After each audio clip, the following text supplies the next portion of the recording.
Chapter 8 is devoted to trigonometry. Now, of course, we're going to get to trigonometry with, calculus and derivatives and all that. But for now, this first section just deals with just basic trigonometric ideas. So first we have sine, cosine, tangent. I think you probably all know that. Sine is opposite over hypotenuse. Cosine is adjacent over hypotenuse. And tangent is opposite over adjacent. So we're looking at a triangle here. Angle A is 64 degrees.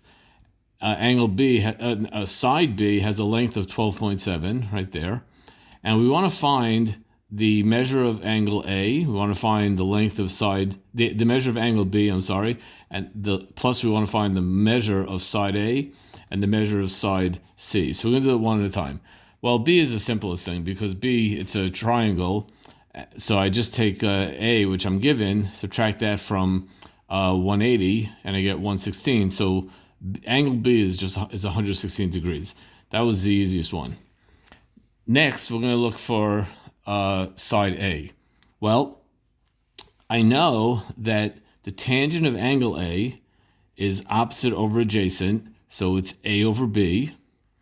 I know that B is 12.7. I know that tan 64, I can just chunk that into a calculator. So just crunching out the numbers with a calculator, I get A is going to be 26.04, the length of A. And of course, I'm rounding it to 2 decimals.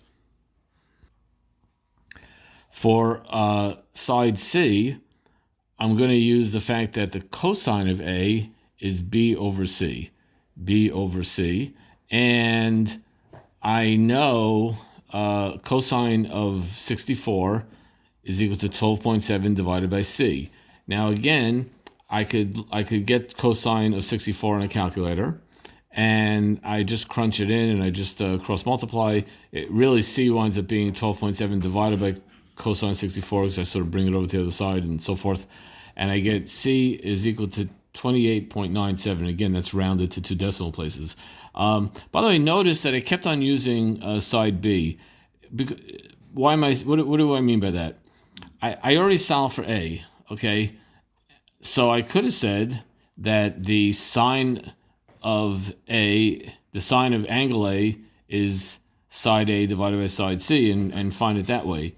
But I chose not to because B, we know exactly what it is. It's given to us.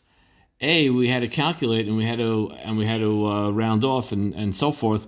So B is a more accurate, measure. So I like to use B to find everything else. And one last thing I put here is something we used to have in high school, SOHCAHTOA. That's sine is equal to opposite over hypotenuse. Cosine is equal to adjacent over hypotenuse.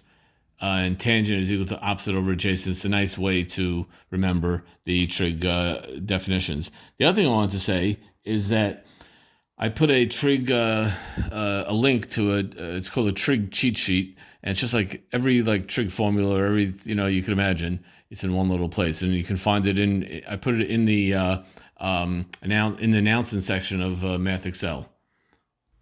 Another important skill I just want to mention in this video is converting from degrees to radians. So if I have degrees, 37 degrees, 60 degrees, and I want to convert that into radians, I multiply by pi over 180, and that'll give me the amount of radians.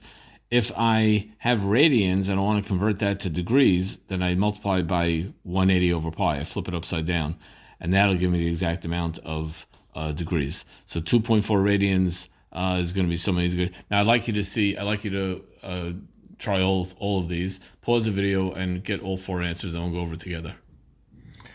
So here's the answers that you should have gotten. Again, these are rounded to 2 decimal places. 0.65 radians. Now you can write here pi over 3 radians because I'm writing the answer in terms of pi. Sometimes they ask you for an exact answer in terms of pi. Or you could write 1.05 radians. This is 90 degrees, and this one here is 137.51 degrees. Again, it's all rounded to the 2 decimal places. And that is how we do that.